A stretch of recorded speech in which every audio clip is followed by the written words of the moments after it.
High viewers, ఈరోజు క్రైస్తవులు అన్నవాళ్ళు ఎవరైతే ఉన్నారో బైబిల్ మీద ప్రమాణం చేసి మీరు చెప్పండి.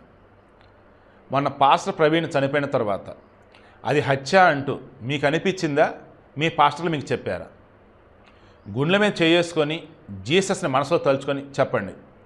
ఈరోజు పహల్గామ్లో అంతమంది హిందువులను దారుణంగా టెర్రరిస్టులు చంపితే మీరు ఎందుకు మౌనంగా ఉన్నారు? అదేమంటే ఒకళ్ళ రోజు కామెంట్లు పెడతాం. మేము చర్చిలో ప్రేయర్లు చేస్తాం. మీ చర్చిలో ప్రేయర్లకు దండం.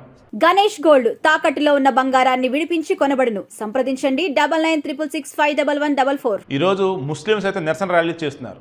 హిందువులు ఓపెన్గానే నాలంటోళ్ళు స్పందిస్తున్నారు. ఏ రకంగా ఇంత దారుణంగా హిందువులు అని అడిగి మరి ఇంత దారుణంగా ఊచకొత కోసారు. మీరు మనుషులేనారా? మీరు పుట్టింది మీ అమ్మక లేదన్నప్పుడు ఉగ్రవాద సంస్థక అని చెప్పేసి ఈ క్రైస్తవులు అన్న వాళ్ళు మొన్న మణిపూర్ ఇష్యూస్లో కూడా కుకీ అండ్ మైతీ తెగలకు మధ్య గొడవని అంటూ ఉంటే లేదు మైతీలు వచ్చేసి హిందువులు, కుకీలు వచ్చేసి క్రైస్తవులు, కాబట్టి క్రైస్తవులని చంపుతున్నారు. ఈ దేశంలో దళితులకు రక్షణ లేదు. క్రైస్తవులు ఏంటి మరి దళితులు ఏంటారా? దరిద్రులారా అని అంటే లేదు మతం వేరు కులం వేరు కాదు అని అడ్డదిడ్డంగా పొందనని విధంగా మాట్లాడారు ఆ రోజైతే. ఇది ఇప్పుడు నేను అడుగుతున్నా, మీరు ఎందుకు రెస్పాండ్ అవ్వట్లా? క్రైస్తవులను చంపితేనే మీరు రెస్పాండ్ అవుతారా? క్రైస్తవులే మనుషులా? ఈ దేశంలో ఉంటూ ఎస్సీలుగా ఉంటూ మతం మార్చుకొని కూడా రిజర్వేషన్ ఫలాలు పొందుతున్నారే. ఈ దేశంలో ఉన్నటువంటి ప్రజల కట్టే పన్నుల డబ్బుల ద్వారా మీరు ఎన్నో లాభాలు పొందుతున్నారే. ఎందుకు మీరు రెస్పాండ్ అవ్వట్లా? నేను రెస్పాండ్ కాని వారని అంటున్నా. రెస్పాండ్ అనేటువంటి ఒకళ్ళిద్దరు అనట్లా, ఎక్కువ మంది రెస్పాండ్ కాల.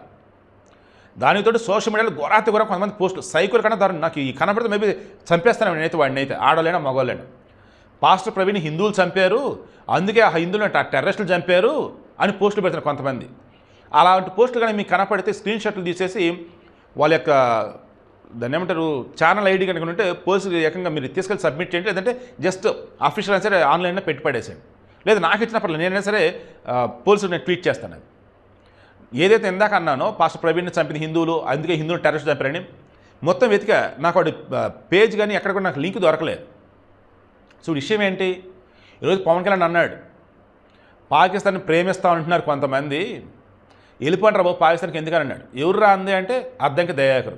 ఈ అద్దంకి దయాకర్ మరి పబ్లిసిటీ కోసం అన్నాడో, ఈ అద్దంకి దయాకర్ కోమటిరెడ్డి బ్రదర్స్ విషయంలో నోరు జాడి అతను క్షమాపణ చెప్పి ఏమైందంటే మనం చూసాం. ఇప్పుడు ఎమ్మెల్సీగా ఉన్నాడు. బట్ ఆయన వైరల్ అవుతున్నది ఇప్పుడు కాదు, ఎప్పుడుతో పాతది. TV9లో మురళీకృష్ణ ఆయన పేరు న్యూస్ ప్రెజెంటర్ ఉండేవాళ్ళు. ఆయన దానిలో ఆ డిబేట్లో 1-to-1 ఇంటర్వ్యూలో అన్నప్పుడు సమ్ ఏదో ఇష్యూ లాంగ్ బ్యాక్, అది బాగా పాకిస్తాన్ మీకు నచ్చకపోవచ్చు, పాకిస్తాన్లో మంచోళ్ళు ఉండరా, అందుకే నేను పాకిస్తాన్ ప్రేమిస్తాను అని చెప్పేసి అన్నాడు. దాన్ని ఇప్పుడు అంతా వైరల్ చేస్తున్నారు. అదే విషయం పవన్ కళ్యాణ్ దాకా వెళ్ళినట్టుంది. ఓపెన్గా అనేసాడు పాకిస్తాన్ ప్రేమిస్తాను అనబడే వాళ్ళు ఎవరైతే ఉన్నారో వెళ్ళిపోతారో పాకిస్తాన్కి అన్నారు. ఇక జరిగినటువంటి దాడిలో చనిపోయింది హిందువులు అయితే మరలా షర్మిల లాంటి వాళ్ళు, కొంతమంది ప్రభు బిడ్డలు, పేతురు బ్యాచ్ కరెక్ట్గా వాడు యూస్ చేశా. ఈ పేతురు ఎలాంటి వాడు? జీసస్ శిష్యుడు. జీసస్ ఇతను నమ్ముతాడు, కానీ ఇతను వచ్చి నాకు జీసస్ ఎవరో తెలియదు అన్నట్టుగా మాట్లాడతాడు. అంటే నమ్మించి గొంతులకు వేయటం, అంటే వీరదాకా వస్తేనే మాట్లాడతాం, లేదన్నప్పుడు వదిలేయటం అన్నట్టు. సో ఇటువంటి పేతురు బ్యాచ్ ఎవరైతే ఉన్నారో క్రైస్తవులలో వాళ్ళ గురించి నేను అంటున్నా. మోడీ మన ప్రధాని, చనిపోయింది హిందువులు, చంపింది ముస్లింలు. ఇటువంటి మూమెంట్లో మోడీని టెర్రరిస్ట్ అనేది ఏంటి? ఆమె షర్మిల అసలు ఆమె మీద ఇంకెందుకు కేసు పెట్టాలో నాకు అర్థం కావట్లేదు. మీలో చాలామంది అడిగారు కేసు మీరు పెట్టచ్చు కదా అని చెప్పేసి. నేనైతే హైదరాబాద్ కాంగ్రెస్లో కేసు తీసుకోరు, అక్కడ ఏమన్నా ముందేమో ఏపీలోనే. అండ్ దాంతో జర్నలిస్టులకు మాకు కొన్ని బ్యారియర్స్ అంటూ ఉంటాయి, అది మీకు తెలియదు. చాలా ఇబ్బంది అండి మా ప్రొఫెషనల్గా. చూడు విషయం ఏంటి, షర్మిల లాంటి ప్రభు బిడ్డలకి చంప మీద కొట్టినట్టుగా చెప్పాడు పవన్ కళ్యాణ్. ఏమని? మీరు ఇంకా కూడా ఆ టెర్రరిస్టులు సపోర్ట్ చేసే విధంగా, ఇంకా కూడా ఆ పాకిస్తాన్ ప్రేమిస్తామంటూ, ఇంకా మోడీనో మన దేశంలో ఉన్నటువంటి వారిని మీ రాజకీయాల కోసం కనుక వాడుకుంటూ ఉంటే మిమ్మల్ని ఆ దేవుడు కూడా క్షమించడు, మేంగా చూస్తూ ఊరుకోమన్నాడు. మొన్న గాంధీలాగా ఒక చెంప కొట్టగానే మేము రెండో చెంప చూపించాం, 2 చెంపలు పగలబడతాం అవతల అన్నాడు. సో ఈరోజు ఎవరైతే పాకిస్తాన్కి సపోర్ట్గా ఉన్నారో, లేదు మోడీని మన ఆర్మీని తక్కువ చేసి మాట్లాడుతూ పాకిస్తాన్కి లీడ్ ఇస్తూ మా తప్పేలేరా బాబు, మేము చేతలరా బాబు అంటూ ఎవరైతే హడావుడి చేస్తున్నారో వాళ్ళని తాట తీసే విధంగా పవన్ కళ్యాణ్ మాటలు ఉన్నాయి. అండ్ షర్మిల లాగా ఎవరైతే శవరాజకం చేస్తూ ఉన్నారో అవసరం లేదు, వెళ్ళిపోండి, దేశం వదిలిపెట్టి పాకిస్తాన్కి వెళ్ళిపోండి అంటున్నాడు. ఎవరైతే పాకిస్తాన్ మంచోళ్ళు ఉన్నారో మేము వాళ్ళని ప్రేమిస్తాను అంటున్నారో వెళ్ళిపోతారు బాబు, పాకిస్తాన్ ప్రేమించుకుంటారు బాబు అని చెప్తున్నాను. నేను కూడా అదే చెప్తున్నాను. ఇప్పటికైనా సరే నిజమైనటువంటి క్రైస్తవులు ఎవరైనా సరే, మీరు ఆ ప్రభు చెప్పాడు శాంతిని పంచండి, అందరిని ప్రేమించండి అని చెప్పేసి. శత్రువుని ప్రేమించాల్సిన అవసరం లే. శత్రువుని ప్రేమిస్తే పేక్ కోస్తాడు, పాముని దగ్గర కాటేసిద్ది. అది ఏదో నాటకాలు ఆడొద్దు మీరు, ఓకేనా? సో ఇప్పుడు కూడా నేను మరలా చెప్తున్నా, పిచ్చి పిచ్చి నాటకాలు చేస్తూ పాయసం సపోర్ట్గా పోస్టులు పెట్టినా, మన ఇండియన్ ఆర్మీ తక్కువ చేసినా, హిందువుల మీద అంత దారుణంగా ఓచకొత జరిగితే అది టూరిస్టుల మీద దాడి, హిందువుల మీద కంటే ఓవర్ యాక్షన్ చేసిన, అండ్ టెర్రరిజానికి మతానికి అంటగట్టద్దు, టెర్రరిజానికి మతం లేదంటే బిల్డప్ ఇచ్చిన, ఏదో రోజు మీరు దొరుకుతారు చెప్తున్నా.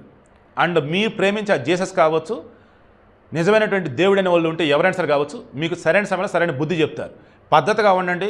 ఈ దేశంలో ఉంటూ, ఈ నేల మీద ఉంటూ, ఈ దేశంలో పండించే పంట తింటూ, ఇక్కడ గాలి పీలుస్తూ, ఇక్కడ విషం జమ్మకండి. మీ క్రైస్తవులే మనుషులంటే మీరు కనుక బతుకుతూ ఉంటే ఏదో ఒక రోజు మీరు ఒంటరి అవటం తప్ప వేరేది ఉండదు. ఏదో ఒక రోజు మీ దాకా వస్తే తప్ప ఆ టెర్రరిస్టులు అనేవాళ్ళు అప్పుడు మీకు అర్థం కాదు.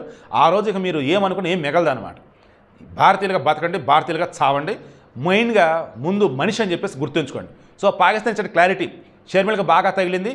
అర్ధంగా దయాకర్ లాంటి వాళ్ళకి, ఇంకా ఎవరెవరైతే పాస్టర్ల ముసుగులో భయంకరమైన మత ప్రచారం చేస్తూ హిందువుల మీద ద్వేషాన్ని వెలగక్కుతూ ఉన్నారో, ఈ దేశంలో ఉంటూ విదేశీ కుక్కలాగా బానిసలాగా పనిచేస్తున్నారో అందరికి బుద్ధి వచ్చే విధంగా ఈరోజు పవన్ కళ్యాణ్ మాటలు అవునో కదా మీరే క్రాస్ చెక్ చేసుకోండి.